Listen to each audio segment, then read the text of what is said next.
Stephen, thank you so much for taking the time to have this conversation with us about Project Cars 2. Oh, it's an honor. You're most welcome. Cool. First of all, I would like to congratulate you and everyone involved in the project really for the success of Project Cars 1 and now for all the hype and, you know, all the expectation from the community. It's excitement. You don't think there's hype behind Project Cars 2? There is hype, but it's not fake hype, right? It's excitement. Yes. That's the way we like to look at it. But thank you. I appreciate that. That's really cool. So then, how does it feel knowing that this is only the second entry in the series and the critics, the fans already put you guys up against like Gran Turismo and Forza Motorsport who had like several entries between several years, and how do you feel like competing against these guys? It's incredible, to be honest. Just to put it straight out there, it's incredible. We're honored to be mentioned, you know, in the same sentence as names of, you know, franchises that we've played in the past and enjoyed and looked up to, and now to be able to, you know, so to speak, bring the fight to them and do many things better already than what they're doing, we believe, and that's the feedback that we get from the community at large, that, you know, Project Cars, especially with Project Cars 2, we provide a package that is overall the most complete experience that you can have. You have an accurate simulation of so many different motorsports, so many different vehicles, but it goes way beyond that, right? Simulating real world motorsports is as important to simulate the environment and weather systems and all of these things that contribute to a real world race driver, the things that he would constantly be considering as he's racing. What is the weather going to do? How am I going to change my pit stop strategy?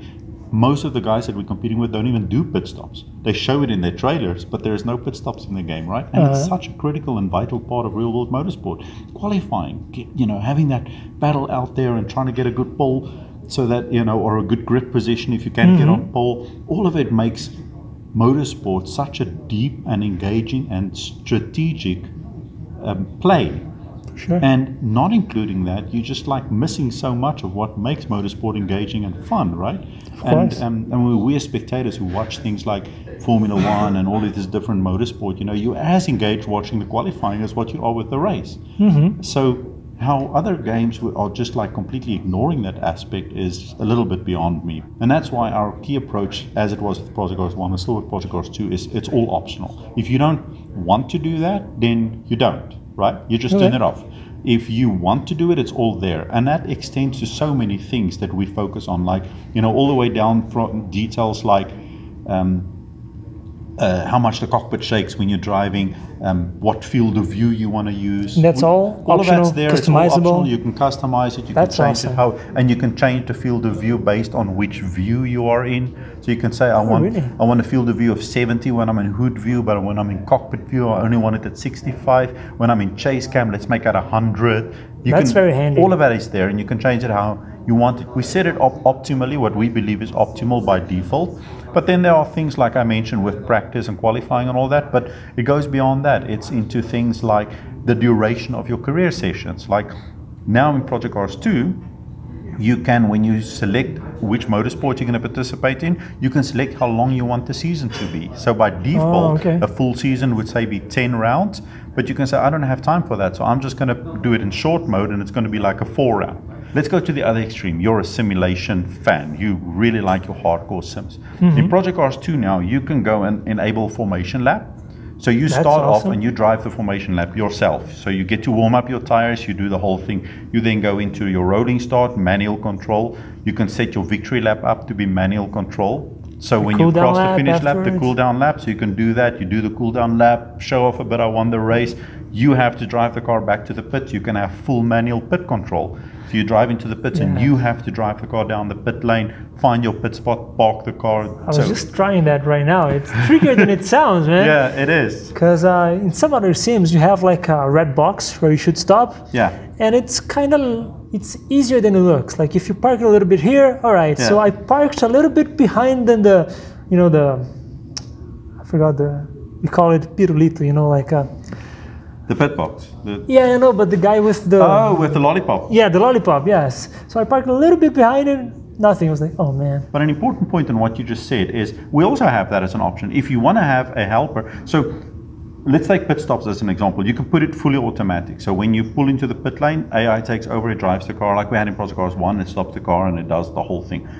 You can then go full manual, or you can go in between where you can say, I want to do full manual, but help me here so I know where to drive. So then there's an option where you can go turn on a red box like that. I don't think it's red, I don't remember. But then it shows a big arrow in colors or whatever of where you're supposed to take the car and park it. So it's all there. Yes. It works for like hardcore sim racers and for my dad, for example, who rarely plays, and I want to invite him. And this is a very important point you make there, because we want everybody to be able to have fun with this game, because we've been creating this incredibly complex and detailed simulated world, and you can have so much fun in it, but if you're not the guy who's into it in so much detail with doing it all yourself, then turn on all these things. Force on all assists, turn on steering help. All right, that was a long answer to a short question.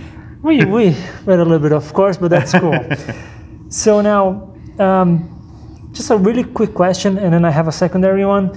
Do you have any real driving experience, like a racing car experience? To me personally? Yes. Yes, I do. Okay, could you tell us like briefly what kind of cars? Yeah, it's not extensive, but I've had driver training on racing on ice and frozen lakes. Specifically for Project Cars 2, or? Yes, I've had training and doing actual rally driving, because in Project Cars 2, of course, we've added rallycross, and it would be very difficult for me to, tick off and say I'm happy with how it's implemented from my game director role if I didn't know what it's supposed to feel like or any like that. So I got to do rallycross, rally drivers training. Things you do for your job, right? Show. Yeah, it's, it was hard and difficult, but I imagine. I made the sacrifice. I feel sorry for you. So could you name some of the pro drivers that were involved? I know Anthony Hamilton works with you guys. Do you have any other Nicholas like Hamilton, big Nicholas Hamilton? Sorry. I'm not very good with names, but I'll try to remember some of them. Okay, so obviously we have Ben Collins, who was the stick for 8 years. He's an incredibly valuable asset for us. He's one of our key handling consultants, and the reason why I'm saying he's extremely valuable to us is because he's driven such a wide range of vehicles, and he still does on a continuous basis. So he can give us, instead of just a very focused feedback, which is also great. I mean, we have race drivers on board that are very focused in their motorsport, and they can give us very accurate and focused feedback and handling consultancy on that specific motorsport. But then we have, Ben, who's done amazing range of cars. He knows what these cars feel like in real life, how they drive, as well as real world motorsport stuff, which he does, which he has a very deep experience with as well. So he's a great contributor. Nicholas Hamilton, of course, as well. Nick actually started off his motorsport career by playing GTR, our first game, which is really cool. And now he's working as a handling consultant on our team. We have Tommy Milner, 2 times Le Mans champion, Pirelli world champion, and he's an incredibly talented driver, but he's also a very good sim racer. And that has helped us a lot because he speaks our language. Nice. And he can tell us exactly in detail what needs to be tweaked and what needs to be changed in order for the cars to be, as accurate as possible to the real thing. And we have Rene Rast, for example, and that's so on awesome. and so on. And Vaughan Gitton Jr., Formula D drifting champion, who's helped us a lot with nailing the tire behavior when you go over the limit and you're drifting and all that sort of stuff. And anyway. We're running short on time here, I'm told, but one last question, Stephen. This is very particularly important to me and my community. So I take part in a couple of sim racing leagues here in Brazil, and actually I help with the direction, like moderation, for F1 BC, which is one of the biggest ones here we have in Brazil. And I know esports is very important for Project Cars since the first game, and now you guys are expanding. Is there a way for us to be in the session as admins and have access to like instant replays during the race, so the marshals can apply drive-thrus for the cars that go out of line, if drivers are being... Yes. So how... Okay, instant replays while the race is going on, I can't answer that specifically. I don't think that you're capable to do that yet, but what we have, I can talk about what I know we have. What we've added in Project Cars 2 is You can operate as an admin for a server, which means you don't take up a slot in the race session. You can invite somebody to be the broadcaster, in fact, the race director. And this is now something that's built into Project Cars 2. Whether you play on Xbox, PlayStation, or PC, you will have these tools available to you out of the box. So you can run your own little esport racing league if you wanted to. And what Race Director gives you the option of, or Director mode, is you can you have a different set of tools. So when you join the race, instead of being in the car with somebody else or whatever, or on the grid with other people, what you see is a totally different view. You see the tool sets that a typical race director would have. So you see the standings and leaderboard, and you see who all live the competitors timing, are. you see all the live timing. You get little alerts when there are cars close by together. You That's can cool. quickly switch cameras and pick which camera you want to view it from, cockpit view or trackside view, and so on. And you can then stream all of this either to your group of friends or the world out there. You can have a shoutcaster involved as well as big, and none of them take up any slots in the racing thing. That's awesome. So yeah, so it's a great set of tools, and it tracks all of this information for you and keeps log of the the standings and so forth, stuff that people previously had to all do on paper or Excel spreadsheet or whatever the case may be separately.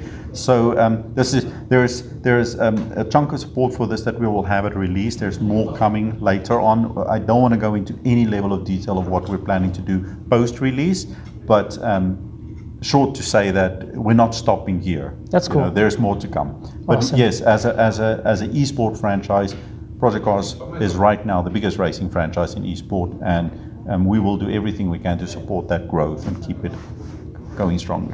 That's awesome. Stephen, thank you so much. I would love to have like 3 hours to talk to you about this, but this is awesome. Thank you so much. Sure and thing. Good luck on the release. Thank you. September 22nd, we're nearly there. All right. Yeah, time's ticking by quickly now.